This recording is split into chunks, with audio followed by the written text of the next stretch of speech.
Radhe Radhe everyone, শুভ ষষ্ঠী। সকলে কিরকম আছো? আমি দারুণ আছি। তো আগের দিন আমরা রামজির গল্প শুনলাম, আমাদের যে অনেকগুলো ব্রহ্মাণ্ড আছে সেটার ব্যাপারে। আজকে আমরা একটা আমাদের প্রিয় কানহাজির গল্প শুনি, যে অনেকগুলো ব্রহ্মাণ্ড আছে, তার আরেকটা প্রমাণ আছে। গল্পটা শুনলে তোমরা বুঝতে পারবে কি হয়েছে না। মহাভারতের যুদ্ধ শেষ হয়ে গেছে, এমন সময় কৃষ্ণ দ্বারকায় ফিরে এসেছেন।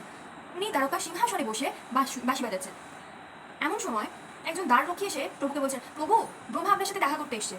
প্রভু দিয়ে জিজ্ঞাসা করছেন যে কোন ব্রহ্মাণ্ডের ব্রহ্মা? দ্বাররক্ষী অবাক, কি কোন ব্রহ্মাণ্ডের ব্রহ্মা মানে? তুমি কি জিজ্ঞাসা করো না যে কোন ব্রহ্মা উনি? দেন দ্বাররক্ষী গিয়ে জিজ্ঞাসা করছেন যে আপনি কোথাকার ব্রহ্মা?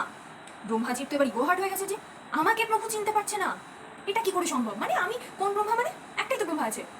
দেন উনি বলেন যে তুমি সরো তো, আমি গিয়ে প্রভুকে ডাইরেক্টলি জিজ্ঞাসা করবো।